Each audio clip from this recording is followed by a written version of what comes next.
कुमार को भगवान शिव की कृपा से कुबेर पद की प्राप्ति तथा उनकी भगवान शिव के साथ मैत्री। सूत जी कहते हैं, मुनीश्वरों, ब्रह्मा जी की यह बात सुनकर नारद जी ने विनय पूर्वक उन्हें प्रणाम किया और पुनः पूछा, भगवान, भक्त वत्सल भगवान शंकर कैलाश पर्वत पर कब गए और महात्मा कुबेर के साथ उनकी मैत्री कब हुई? परिपूर्ण मंगल विग्रह महादेव जी ने वहाँ क्या किया, यह सब मुझे बतलाइए। इसे सुनने के लिए मेरे मन में बड़ा कौतूहल है। ब्रह्मा जी ने कहा, नारद सुनो, चंद्रमौली भगवान शंकर के चरित्र का वर्णन करता हूँ। वे कैसे कैलाश पर्वत पर गए और कुबेर की उनके साथ किस प्रकार मैत्री हुई, यह सब सुनाता हूँ। काम्पिल्य नगर में यज्ञदत्त नाम से प्रसिद्ध एक ब्राह्मण रहते थे, जो बड़े सदाचारी थे। उनके एक पुत्र हुआ जिसका नाम गुणनिधि था। वह बड़ा ही दुराचारी और जुआड़ी हो गया था। पिता ने अपने उस पुत्र को त्याग दिया। वह घर से बाहर निकल गया और कई दिनों तक भूखा भटकता रहा। एक दिन वह नैवेद्य चुराने की इच्छा से एक शिव मंदिर में गया। वहां उसने अपने वस्त्र को जलाकर उजाला किया। यह मानो उसके द्वारा भगवान शिव के लिए दीप दान किया गया। तत्पश्चात वह चोरी में पकड़ा गया और उसे प्राण दंड मिला। अपने कुकर्मों के कारण वह यमदूतों द्वारा बाधा गया। इतने में ही भगवान शंकर के पार्षद वहां आ पहुंचे और उन्होंने उन्हें उनके बंधन से छुड़ा दिया। शिव गणों के संग से उसका हृदय शुद्ध हो गया था, अतः वह उन्हीं के साथ तत्काल शिवलोक में चला गया। वहाँ सारे दिव्य भोगों को भोग तथा उमा महेश्वर का सेवन करके कालांतर में वह कालिंगराज अरिंदम का पुत्र हुआ। वहाँ उसका नाम था दम। वह निरंतर भगवान शिव की सेवा में लगा रहता था। बालक होने पर भी वह दूसरे बालकों के साथ शिव का भजन किया करता था। वह क्रमशः युवा अवस्था को प्राप्त हुआ और पिता के परलोक गमन के पश्चात राज सिंहासन पर बैठा। राजा दम बड़ी प्रसन्नता के साथ सब ओर शिव धर्मों का प्रचार करने लगे। भूपाल दम का दमन करना दूसरों के लिए सर्वथा कठिन था।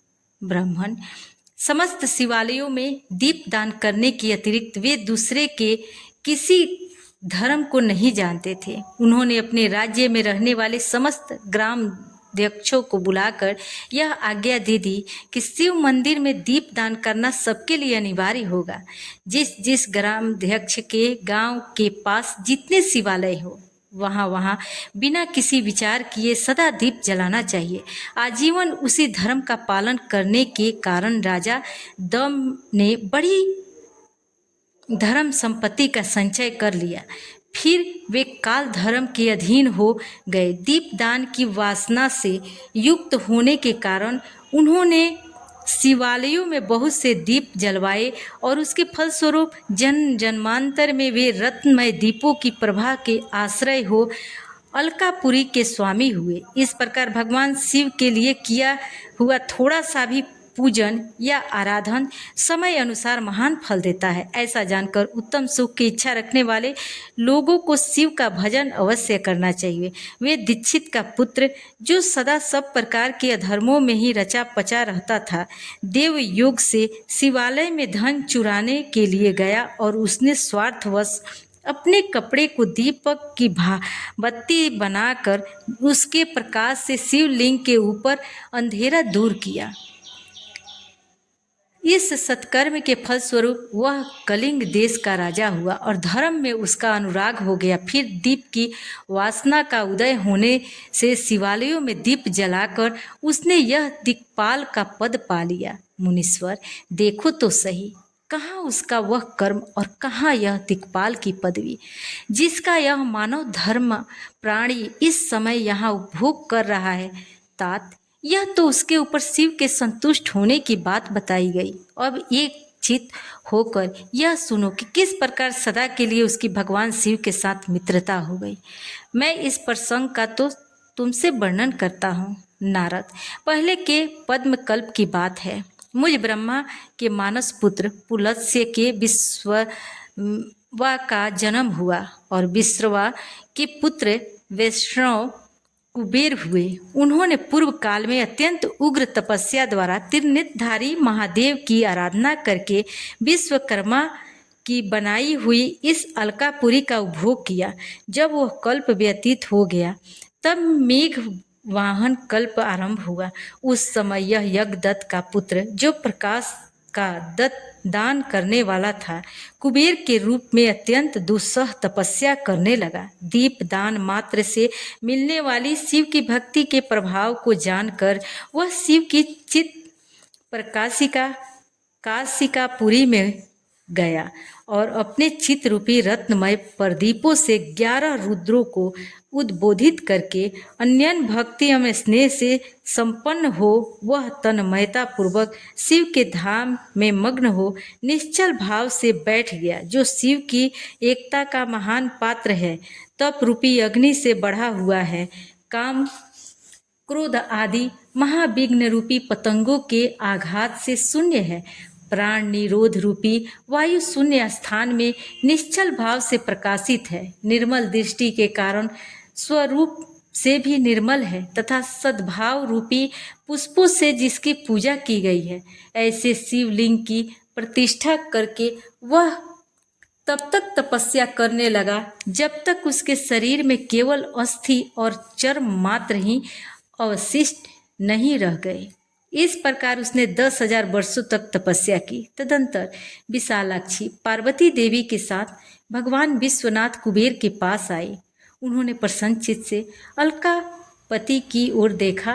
वे शिवलिंग में मन को एकाग्र करके ठूठे काठ की भांति स्थिर भाव से बैठे थे। हे अलकापते, मैं वर देने के लिए उद्यत हूँ, तुम अपने मन की बात कहो। उन तपोनिधि ने जब अपने नेत्रों को खोलकर देखा तो उन्हें उदित हो रहे 1000 किरणों वाले 1000 सूर्यों से भी अधिक तेजस्वी श्रीकंठ उमा वल्लभ भगवान चंद्रशेखर अपने सामने दिखाई दिए। उनके तेज से प्रतिहत हुए तेज वाले कुबेर चौंधिया गए और उन्हें अपनी आँखों को बंद करके वे मन के लिए अगोचर देवेश्वर भगवान शंकर से कहने लगे, हे नाथ, अपने चरणों को देखने के लिए मुझे दृष्टि सामर्थ्य प्रदान करें। हे नाथ, यही वर चाहता हूँ कि मैं आपका साक्षात दर्शन प्राप्त कर सकूँ। हे ईश्वर, अन्य वर से क्या लाभ है। हे शशि शेखर, आपको प्रणाम है। उनकी यह बात सुनकर देवादिदेव उमापति ने अपनी हथेली से उनको स्पर्श करके उन्हें अपने दर्शन की शक्ति प्रदान की। देखने की शक्ति मिल जाने पर दल के उस पुत्र ने आंखें खोलकर पहले उमा की ओर ही देखना आरंभ किया।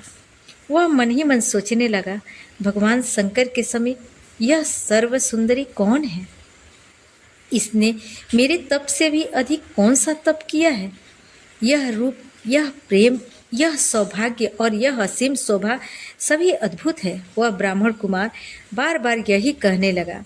बार बार यही कहता हुआ जब वह क्रूर दृष्टि से उनकी ओर देखने लगा तब पार्वती के अवलोकन से उसकी बाईं आंखें फूट गई।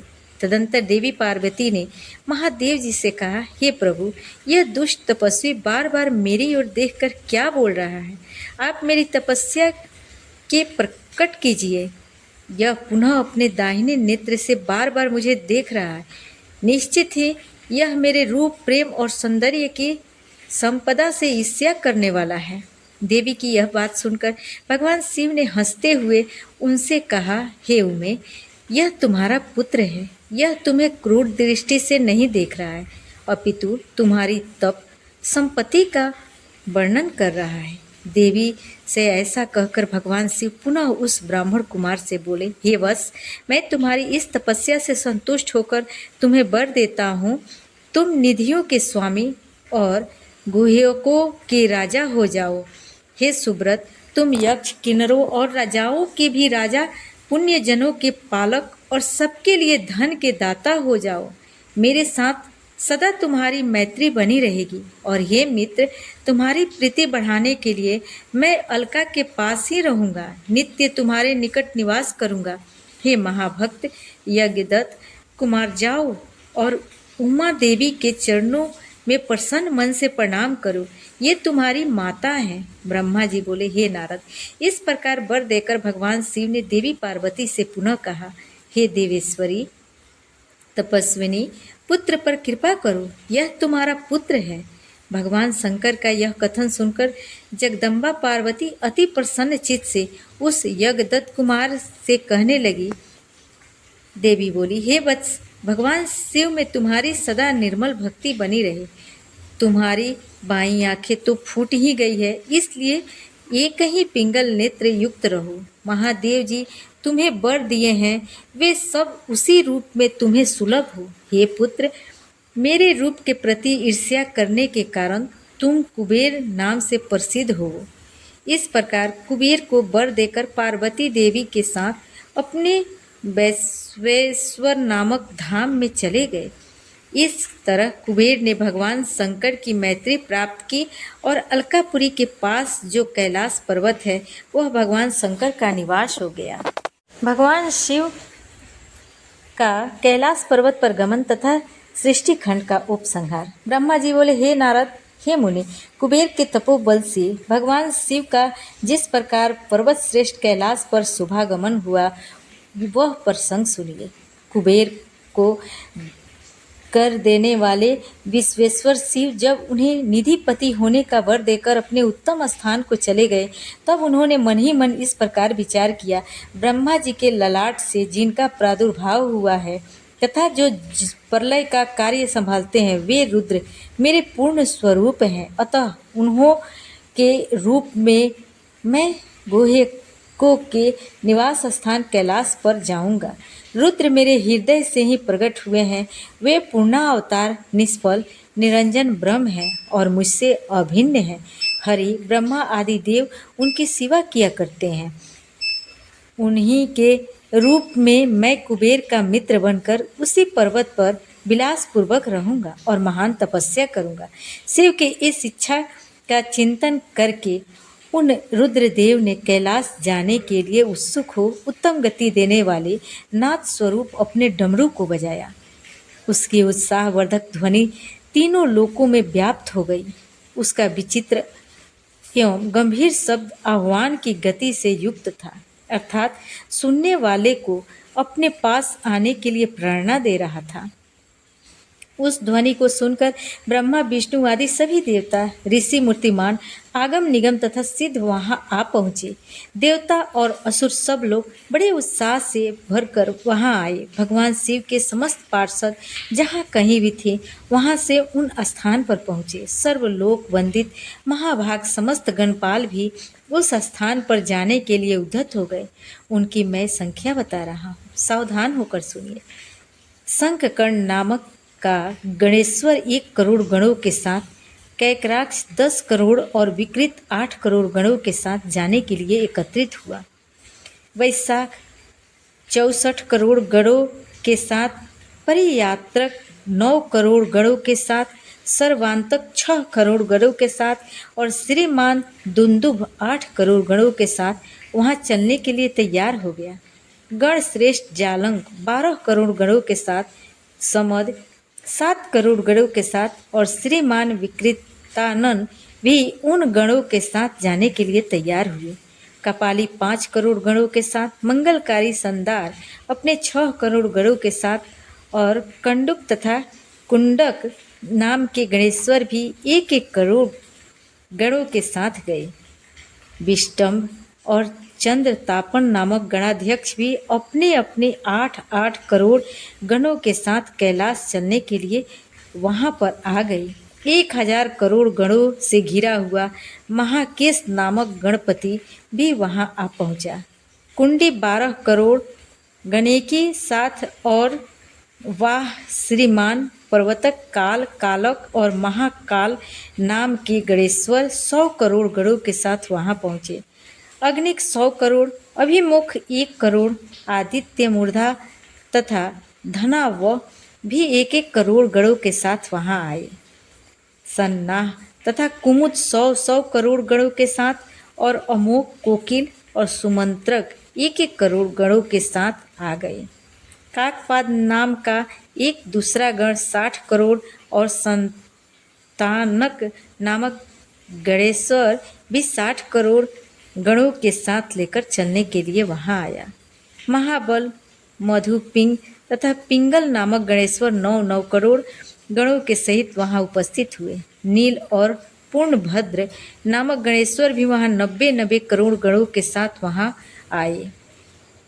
महाशक्तिशाली चतुर्थ नामक का गणेश्वर 7 करोड़ गणों के साथ घिरा हुआ कैलाश जाने के लिए वहां पहुंचा। 120 करोड़ गणों से आवृत होकर सर्वेश नामक का गणेश्वर भी कैलाश चलने के लिए वहां आया। काष्ठागुड़, सुकेश तथा वृषभ 64 करोड़ चैत्र और स्वामी नकुलेश स्वयं 7 करोड़ गणों के साथ कैलाश गमन के लिए आए। लोकांतक, दीप्तात्मा, दैत्यांतक प्रभुदेव, भृंगी श्रीमान, देवदेव प्रिय, ऋटि और शनि, भानु तथा सनातन नाम के गणपति 64 करोड़ गणों के साथ वहां पर उपस्थित हुए। नंदीश्वर नाम के महाबलवान गणाधीश 100 करोड़ गणों के सहित कैलाश चलने के लिए वहां आ पहुंचे। इन गणाधीशों के अतिरिक्त अन्य बहुत से असंख्य शक्तिशाली गणेश्वर वहां कैलाश पर चलने के लिए आए। वे सब 1000 भुजाओं वाले थे तथा जटा मुकुट धारण किए हुए थे। सभी गण चंद्रमा के आभूषण से शोभायमान थे। सभी के कंठ नील वर्ण के थे। वे 3 नेत्र से युक्त थे।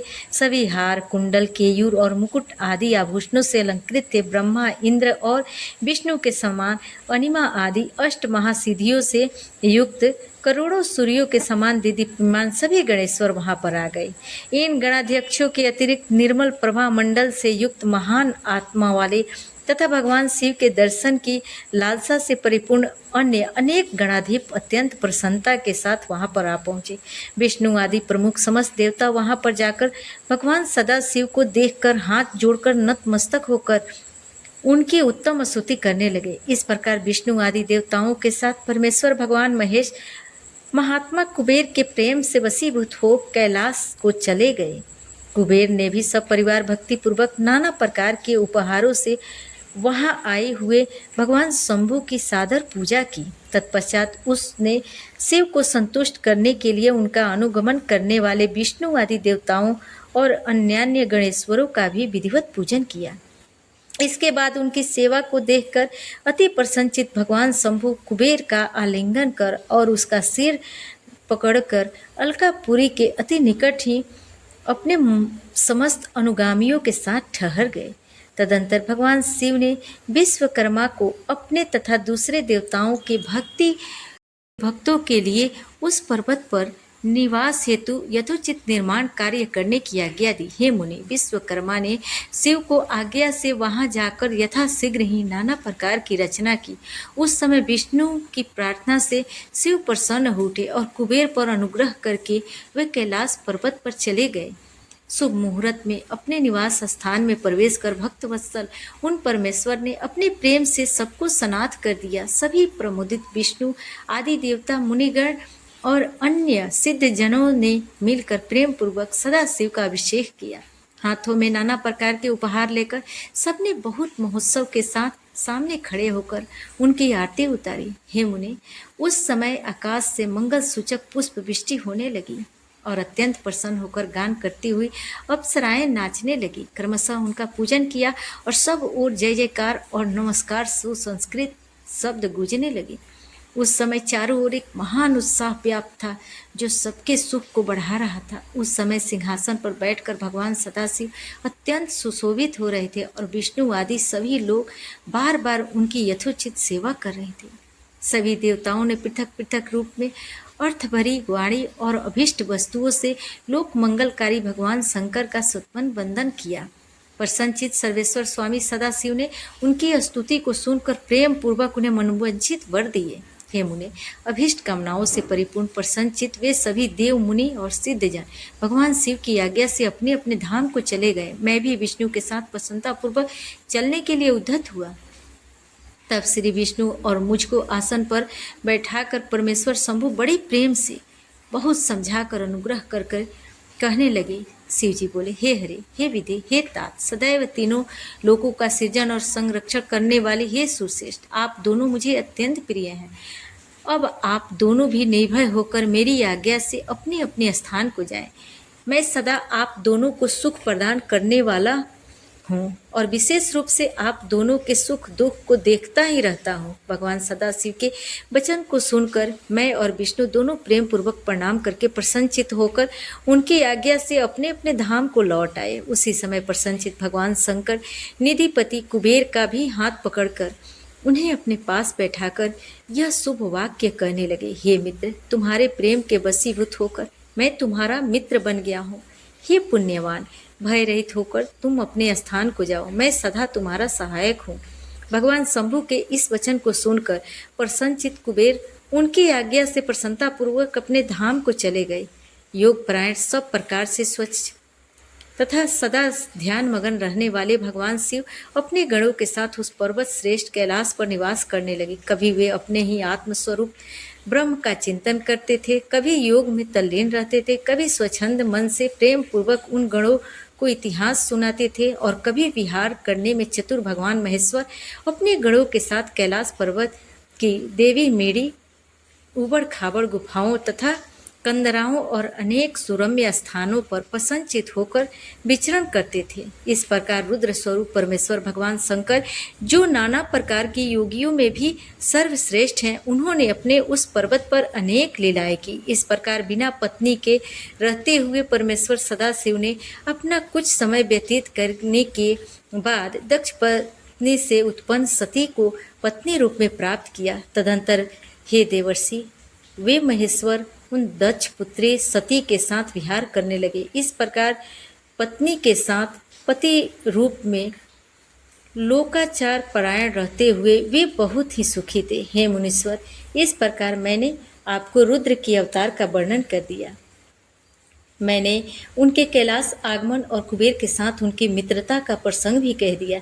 कैलाश के अंतर्गत होने वाली उनकी ज्ञानवर्धनी लीला का भी वर्णन कर दिया है, जो इस लोक और परलोक में सदैव सभी मनोवांछित फलों को प्रदान करने वाली है। जो एकाग्रचित होकर इस कथा को सम्यक रूप से पढ़ता है अथवा सुनता है, वह इस लोक में सुख भोग कर परलोक में मुक्ति प्राप्त करता है।